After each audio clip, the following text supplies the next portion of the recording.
Hey students, in this lecture video, I will be discussing Module 9, Statistical Hypothesis and Statistical Tests.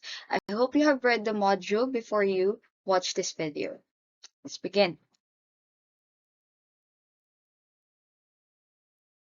In this lesson. At the end of the lesson, you are expected to define what statistical hypothesis is, differentiate null and alternative hypothesis, state if the given problem is null and alternative hypothesis, define statistical test, and understand the steps in statistical tests.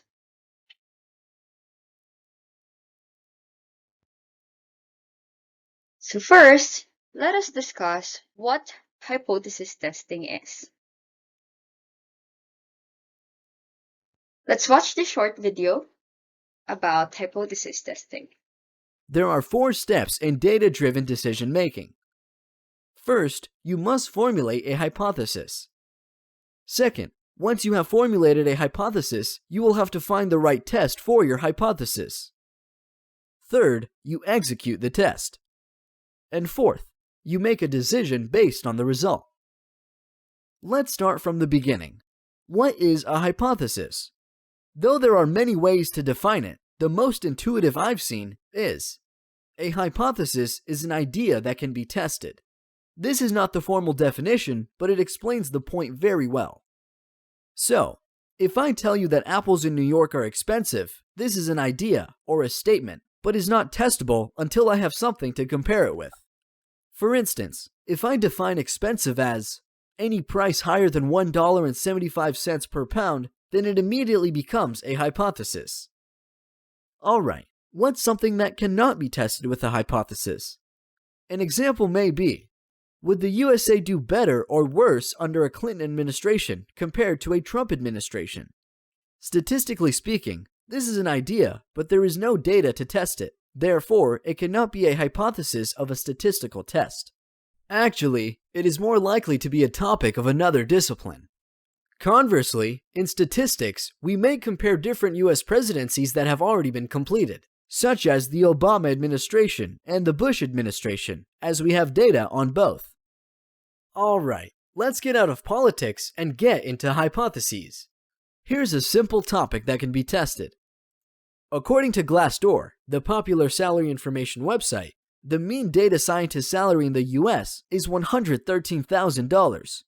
So, we want to test if their estimate is correct. There are 2 hypotheses that are made: the null hypothesis, denoted H0, and the alternative hypothesis, denoted H1 or HA. The null hypothesis is the one to be tested, and the alternative is everything else. In our example, the null hypothesis would be: the mean data scientist salary is $113,000, while the alternative, the mean data scientist salary is not $113,000. Now, you would want to check if $113,000 is close enough to the true mean predicted by our sample. In case it is, you would accept the null hypothesis. Otherwise, you would reject the null hypothesis.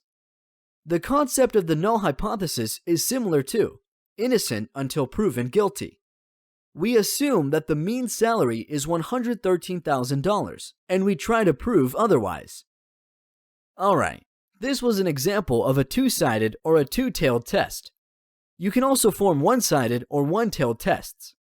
Say your friend Paul told you that he thinks data scientists earn more than $125,000 per year. You doubt him, so you design a test to see who's right. The null hypothesis of this test would be: the mean data scientist salary is more than $125,000. The alternative will cover everything else. Thus, the mean data scientist salary is less than or equal to $125,000. It is important to note that outcomes of tests refer to the population parameter rather than the sample statistic. As such, the result that we get is for the population. Another crucial consideration is that generally, the researcher is trying to reject the null hypothesis. Think about the null hypothesis as the status quo, and the alternative as the change or innovation that challenges that status quo. In our example, Paul was representing the status quo, which we were challenging. For more videos like this one, please subscribe. Okay, so as we've seen from the video, we now understand that in hypothesis testing, there are 4 steps: making the hypothesis, identifying the statistical test, doing the test, and making the decision. Okay? There are 4 steps in data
And now let us define what a hypothesis test is. It is a process that uses sample statistics to test a claim about the value of the population parameter. We have learned before that we cannot define the population as a whole, so we just use a sample statistics in order to represent the population. So for example, we have this claim. If a manufacturer of a rechargeable battery claims that the batteries they produce are good for an average of at least 1,000 charges, a sample would be taken to test this claim. So we need a specific sample that could, from a population, that could test if this claim is true. So a verbal statement or a claim about the population is called the statistical hypothesis. So it's like our status quo, the guess, or that statement defining the status quo. To test the average of 1,000 hours, a pair of hypotheses are tested. One that represents the claim, and the other its complement. Okay, so it's always in pair. One that represents the claim of the manufacturer, the one that we are testing, and the other one, which represents the rest. When one of the hypotheses is false, the other must be true. So we're trying to reject one hypothesis and accept the other.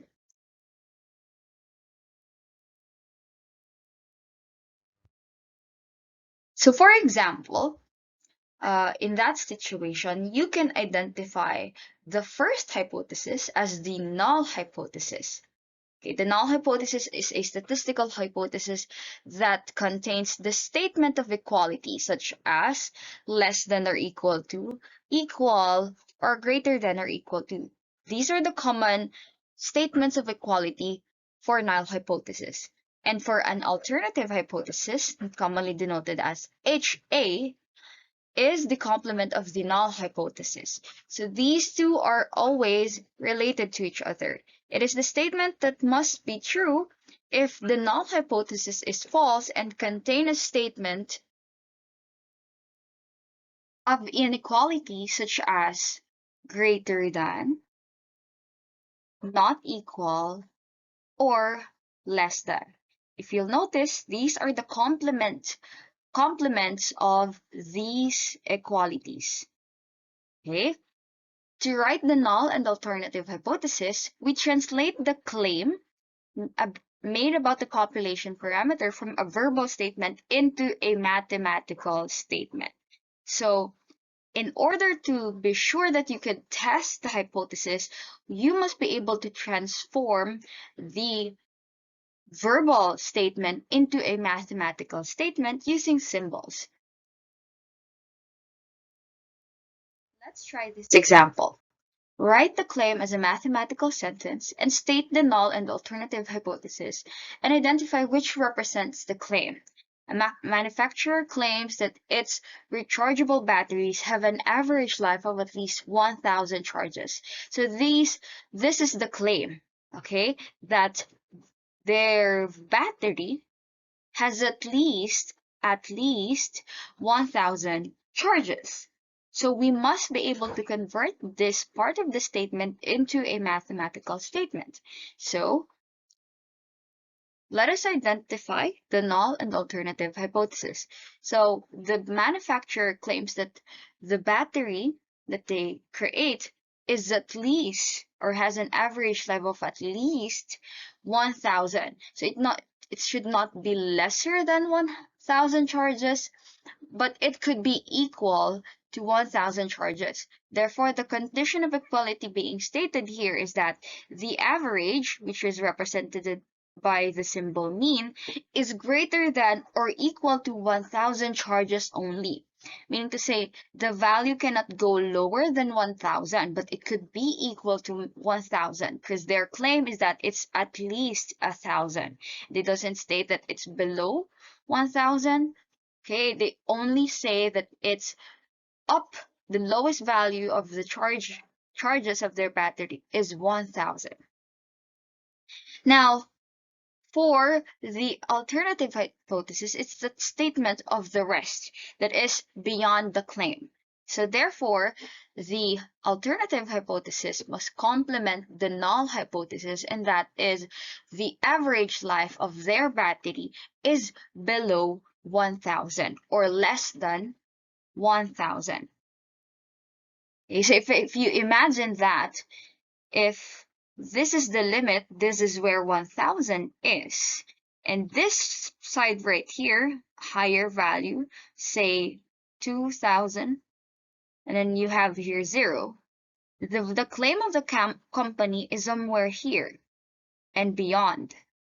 Okay, this is where the null hypothesis is. And beyond that null hypothesis is where our alternative hypothesis lies. So we're challenging that claim and saying that the average life is below 1,000. Okay?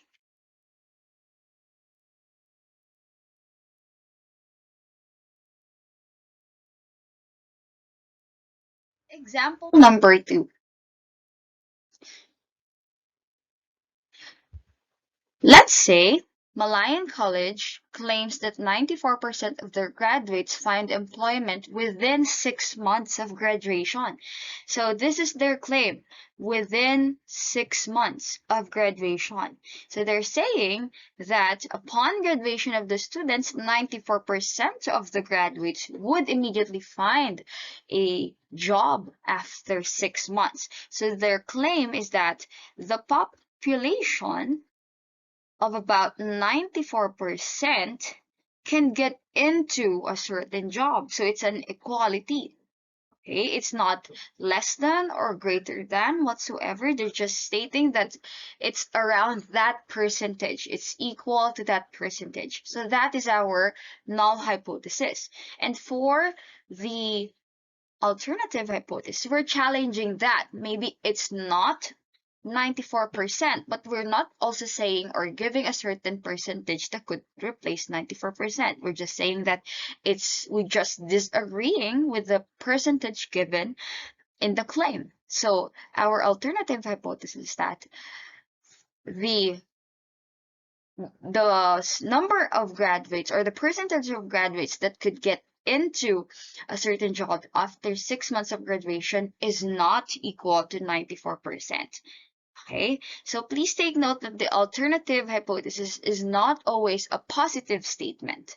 It's a statement that challenges the claim. Okay, so there are chances where the null hypothesis could sound like a positive claim, and the alternative hypothesis challenges that positive claim by bringing in a negative hypothesis or a negative statement. Example number 3, you may try this on your own. Write the claim as a mathematical statement.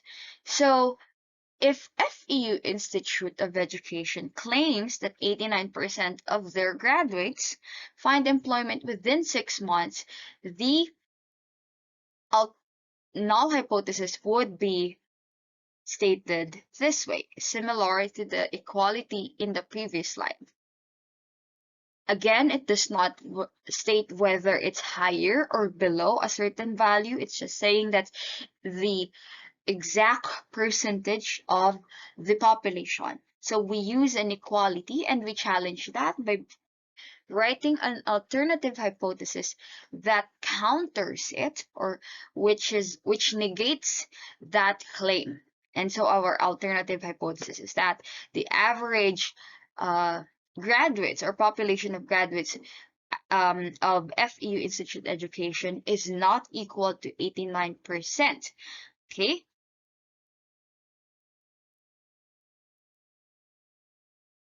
Summary. The null and alternative hypotheses are complementary and must not overlap. The usual pairs are as follows. So if our null hypothesis says an equality, it's equal to this value, then the alternative hypothesis would most likely negate that value and state that it's not equal to that value. The parameter is not equal to that value. The claim is not equal to that value.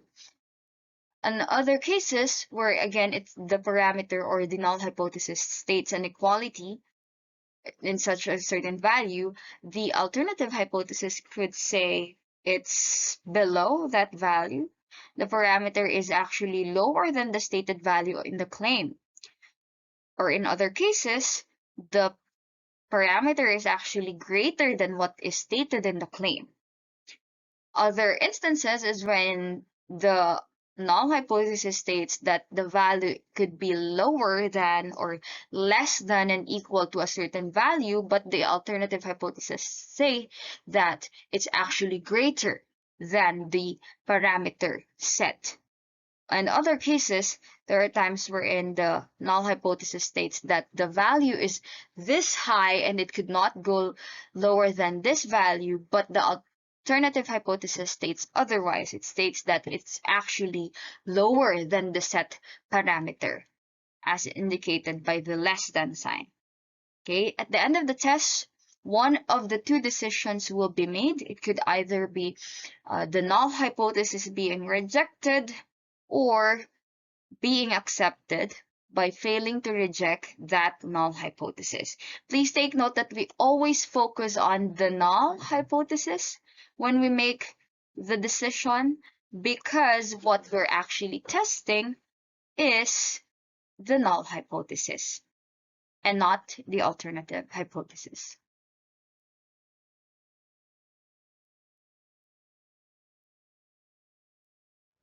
Moving forward, when we test hypotheses, we must expect that there would be errors committed when we are testing the hypothesis. And so we have the types of error and level of significance.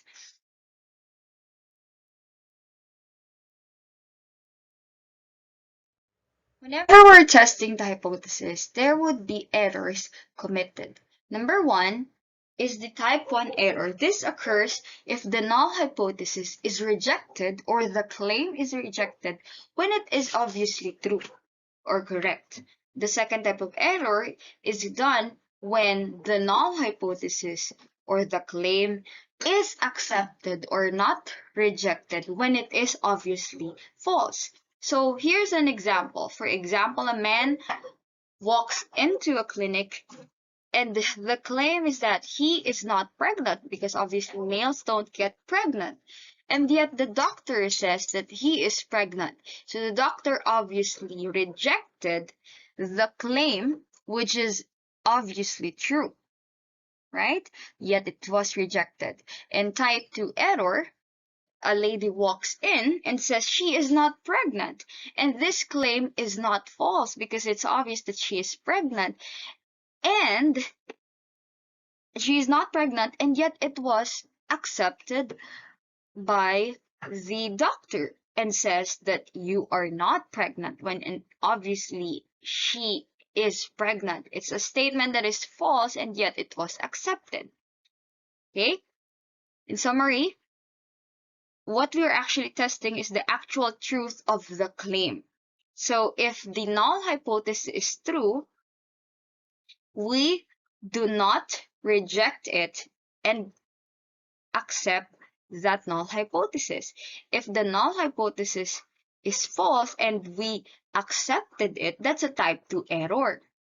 For other cases, if the null hypothesis is true and we rejected it, and that's a type 1 error because that's already true but you rejected it. And then if the null hypothesis is false and then we rejected it, then that's the corrected decision. Okay?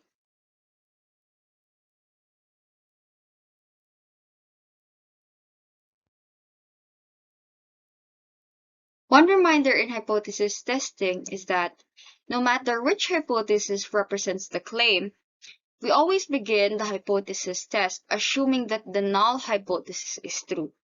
That is where we always focus on. In this lesson, we will learn about the errors that can be made in hypothesis testing. In general, we can have two types of errors. type 1 error, and type 2 error. Sounds a bit boring, but this will be a fun lecture, I promise. First, we will define the problems, and then we will see some interesting examples. Type 1 error is when you reject a true null hypothesis and is the more serious error. It is also called a false positive. The probability of making this error is alpha, the level of significance. Since you, the researcher, choose the alpha, the responsibility for making this error lies solely on you. Type 2 error is when you accept a false null hypothesis. The probability of making this error is denoted by beta. Beta depends mainly on sample size and population variance. So, if your topic is difficult to test due to hard sampling or has high variability, it is more likely to make this type of error. As you can imagine, if the dataset is hard to test, it is not your fault, so type 2 error is considered a smaller problem. We should also mention that the probability of rejecting a false null hypothesis is equal to 1 minus beta. This is the researcher's goal, to reject a false null hypothesis. Therefore, 1 minus beta is called the power of the test. Generally, researchers increase the power of a test by increasing the sample size. This is a common table statisticians use to summarize the types of errors. Now, let's see an example that I heard from my professor back when I was studying statistics in university. You are in love with this girl from the other class, but are unsure if she likes you. There are two errors you can make. First, if she likes you back and you don't invite her out, you are making the type 1 error. The null hypothesis in this situation is, she likes you back. It turns out that she really did like you back. Unfortunately, you did not invite her out because after testing the situation, you wrongly thought the null hypothesis was false. In other words, you rejected a true null hypothesis and lost your chance. It is a very serious problem because you could have been made for each other, but you didn't even try. Now, imagine another situation. She doesn't like you back, but you go and invite her out. The null hypothesis is still, she likes you back, but this time it is false. In reality, she doesn't really like you back, that is. However, after testing, you accept the null hypothesis and wrongly go and invite her out. She tells you that she has a boyfriend that is much older, smarter, and better at statistics than you and turns her back. You made a type 2 error, accepted a false null hypothesis. However, it is no big deal, as you go back to your normal life without her and soon forget about this awkward situation. Hypothesis testing is usually like that. You don't really want to make any of the two errors, but it happens sometimes. You should be aware that statistics is very useful, but not perfect. Alright, that's all from our love/life/statistics lesson. Thanks for watching. For more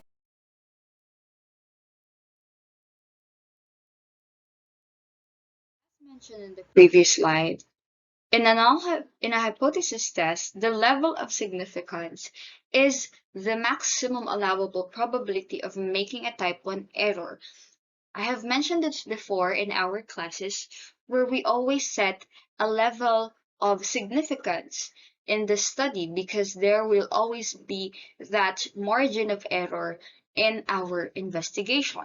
And so we use different levels of significance or the areas wherein the data gathered falls under the parameter that we set. And beyond that parameter, then that is where the error would lie. It is denoted, the level of significance is denoted by the Greek letter alpha, written this way. Okay, and the probability of making the type 2 error is denoted by the Greek letter beta, which is written this way. By setting the level of significance at a small value, you are saying that you want the probability of rejecting a true null hypothesis to be small. So we want to have that lower probability because we want our answer to be true or the null hypothesis to be rejected. In most researchers, research, investigators would always or most likely want to reject the claim. Okay, so they set a certain level of significance in order to set that boundary on when they could tell if the null hypothesis is rejected or not. So the common levels of significance are the alpha 0.1, 0.05, and 0.01. Converted this into percentage, we have 10%, 5%, and 1%. These are among the three, the most common level of significance used is 5% level of significance.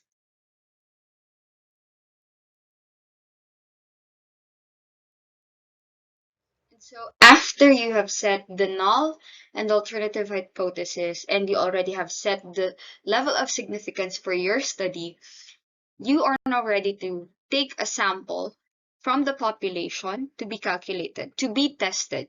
That sample is the sample that you will use to test your current null hypothesis. The statistic is compared with the parameter in the null hypothesis, and this particular population or statistics is known as your test statistics. The common parameters are for the populations are the mean, the population, and the standard deviation. These three.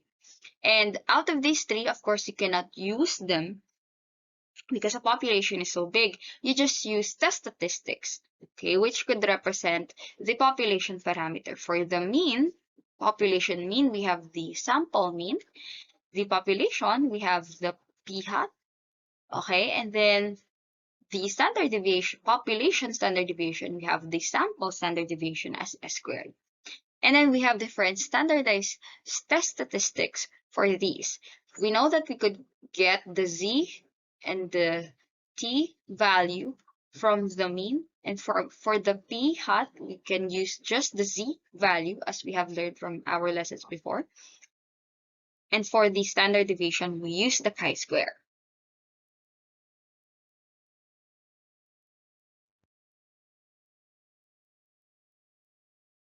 Now, moving on to statistics, what you're actually calculating is the p-value. The p-value helps us determine whether we reject or accept a null hypothesis.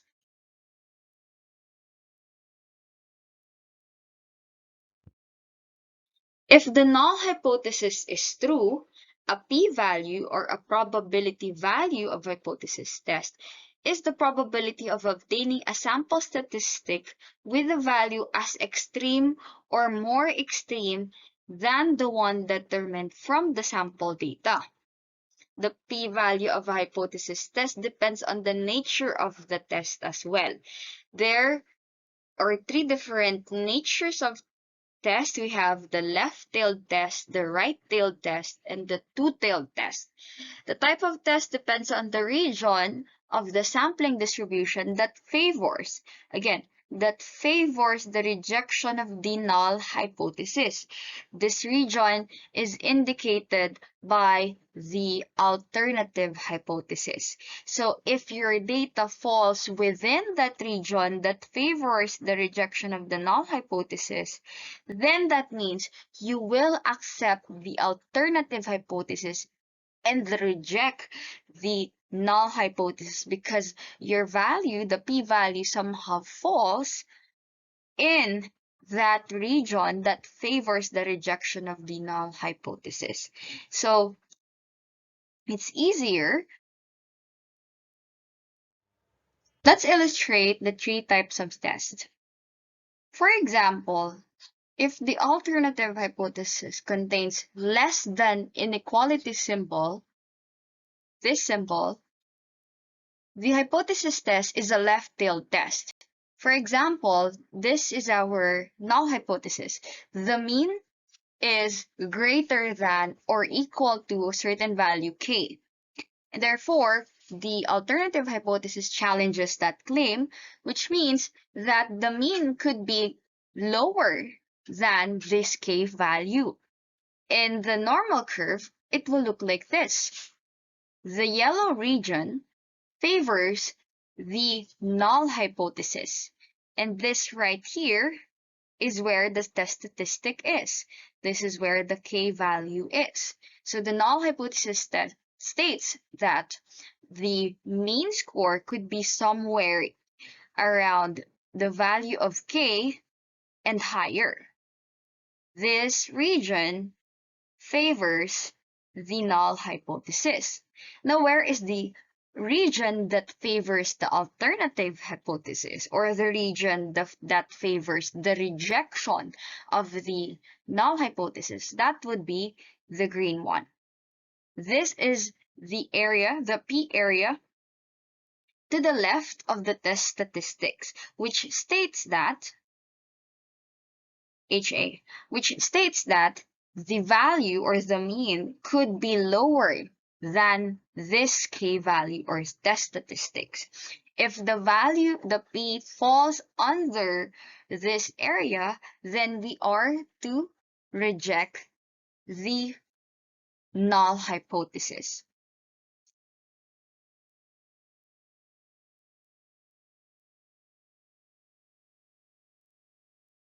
And if the alternative hypothesis contains greater than inequality symbol, the hypothesis test is a right-tailed test, meaning to say the region that favors the rejection of the null hypothesis and favors the acceptance of the alternative hypothesis on the right. So, for example, the null hypothesis states that the mean is less than or equal to a K value, so the mean could not be greater than the K value, but it could be equal to the K value, is being challenged by an alternative hypothesis that says the mean could be greater than the K. So since it is greater than the K, that means in the normal curve, the area that is defined by the alternative hypothesis is on the right. Okay, so this area right here is the area to the right of the test statistics, which states that the mean could be greater than the limit, which is the K value. Okay.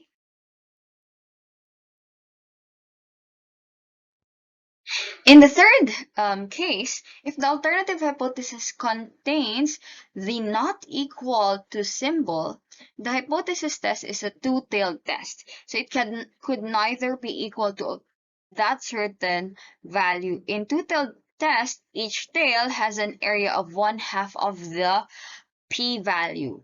For example,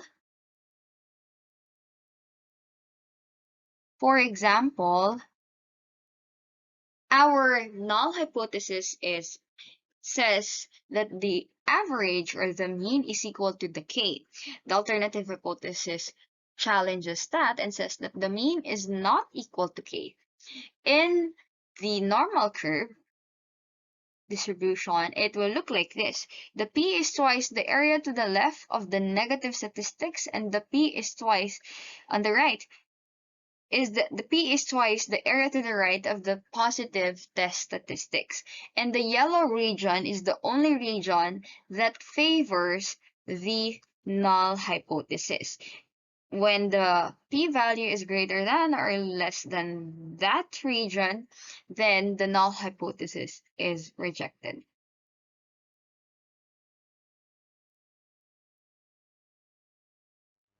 Let's try these examples. For each claim, state the null hypothesis and alternative hypothesis and determine whether the hypothesis test is a left-tailed, right-tailed, or two-tailed test. For example, a cigarette manufacturer claims that less than 1/8 of the US population smokes cigarette. Now, the indicator here is the term less than. We do know that the sign less than only applies to the alternative hypothesis, HA.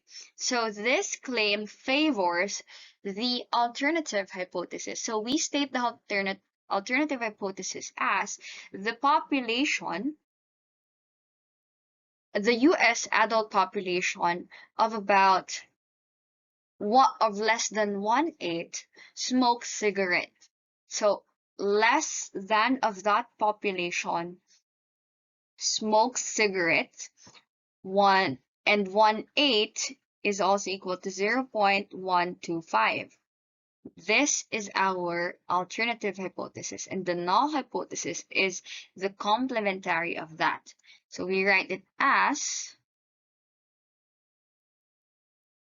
P is greater than or equal to 0.125, which suggests that the null hypothesis suggests that the population that smokes cigarettes in the US could be greater than 1/8 of the population, which challenges the claim that only about or less than 1/8 of the US population smokes cigarettes. Again, take note of the keywords because we have different symbols that applies for alternative and null hypothesis. In this case, the claim favors the alternative hypothesis. Okay?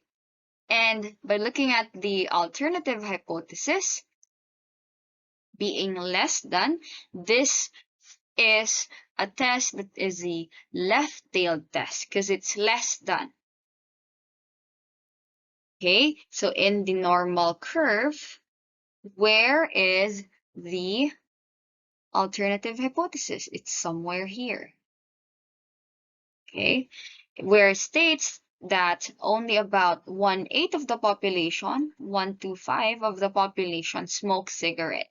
But the null hypothesis challenges that and says that the population that smokes cigarette could be greater than this 1 to 5 or equal to this 1 to 5. Next is a local telephone company claims that the average length of a phone call is about 8 minutes.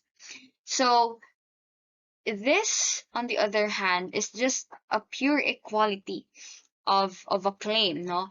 A claim that the average is equal to 8 minutes. So therefore, this favors the null hypothesis instead of the alternative hypothesis. So we state the hypothesis as the null hypothesis, the mean is equal to 8 minutes, which is the current claim, and the alternative hypothesis challenges that, or the mean is not equal to 8. It's a two-tailed test because this is just an equality. Okay, in the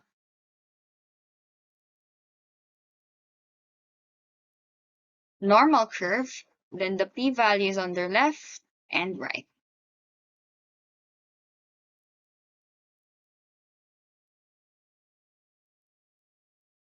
Last step, of course, in statistical hypothesis testing is the decision. Okay, to use a p-value to make a conclusion or a decision in a hypothesis test, we compare the p-value with the level of significance. If the p-value is less than or equal to the level of significance alpha, then the null hypothesis is rejected. So for example, our p-value is 0.002, where the alpha is 0.05 or 5% level of significance, then the p is less than the alpha. Okay, which indicates that we have to reject the null hypothesis and accept the alternative hypothesis. So the claim in the null hypothesis is not true. If in case the p-value is greater than the alpha or level of significance, then we fail to reject the null hypothesis, or in other words, we accept the null hypothesis. So the claim in the null hypothesis is true. An example of this is when our p is, let's say, 0.133, when the level of significance is 0.05, and this is an obvious relationship where p is greater than the alpha. Therefore, we fail to reject the null hypothesis, and so we will accept it. Okay, so here's a guide that we use. If in case the null hypothesis is is rejected, it simply means that there is no enough evidence to reject the claim. Okay? If the alternative hypothesis is accepted, there is no evidence, enough evidence to support the claim. So we reject these two. Another one, if we do not reject the null hypothesis and we accept it, and then therefore there is not enough evidence that we could reject the null hypothesis, and so we accept it. Okay? And lastly, if the alternative hypothesis is not if the null hypothesis rather is rejected, then the alternative hypothesis is rejected, meaning to say there is no enough evidence to support the alternative hypothesis, and so we reject it. Okay, and then accept the null hypothesis. Okay, so that is all. So to practice, perform a hypothesis test for the following claim, and how should you interpret your decision if you reject the null hypothesis or accept the null hypothesis, or you reject to fail, or you fail to reject the null hypothesis. So for example, going back to the same claim about smoking cigarettes, if we will reject the null hypothesis, you should include this statement: there is sufficient evidence to indicate that the manufacturer's claim is false. Okay, so we are rejecting their claim that less than 1/8 of the population actually smokes cigarette. And if you fail to reject the null hypothesis, you include this: there is no sufficient evidence to indicate that the manufacturer's claim is false. So therefore, we accept their claim.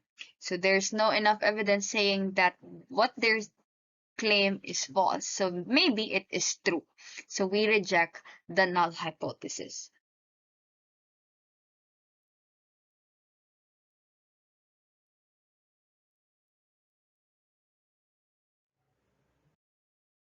In summary, here are the steps in hypothesis testing. Number one is to write mathematically and verbally the null and alternative hypothesis.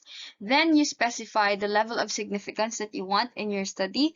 It could be alpha equal to 0.10, 0.05, or 0.01. These are actually levels of significance: 10%, 5%, and 1%.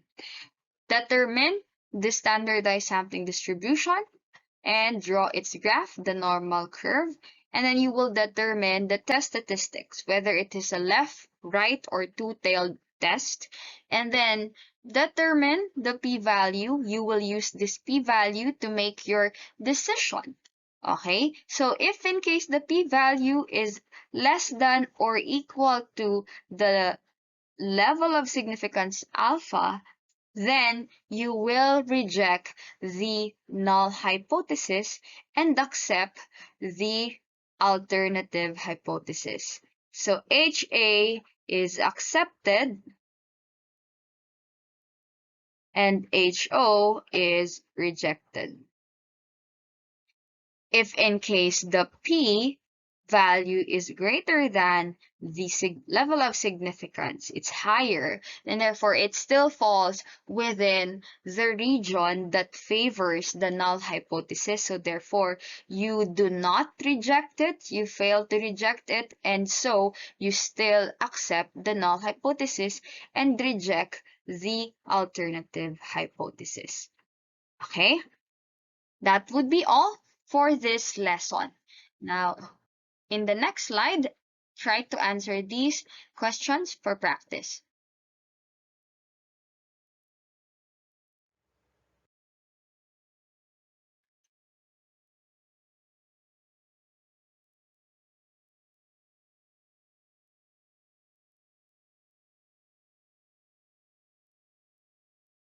The questions, previous questions. So in number one, it is said that the population is about 14%, and the keyword is at least, and this favors the HO. So therefore, our null hypothesis is stated as P is greater than or equal to 0.14. Since it's at least, it cannot go lower than 14%.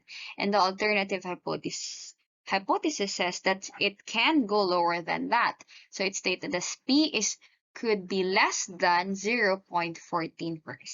0.14. And in number 2, the keyword is no more than the value 0.02. And no more than is a symbol that says less than or equal to, because it's stating that the value of the mean could not be greater than that. So it's always less than or equal to 0.02.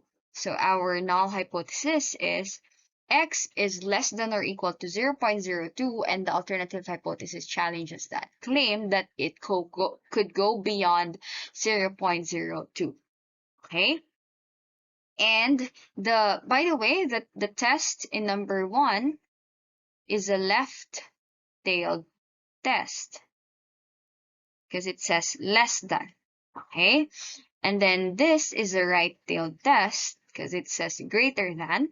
And for number 3, the keyword is at least, less than 2.1, and this favors the alternative hypothesis. So the alternative hypothesis stated that the standard deviation is less than 2.1, and then the null hypothesis is greater than or equal to 2.1.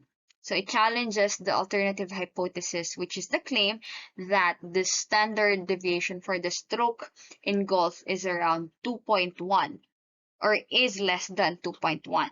So the null hypothesis says that it could be greater than or equal to 2.1. So identify always which does the claim favors. Is it the alternative hypothesis or the null hypothesis? From there, you could determine or write the symbols. Remember that greater than, less than, and not equal to applies for the alternative hypothesis, and for the null hypothesis we have greater than or equal to, less than or equal to, and equal as the symbols.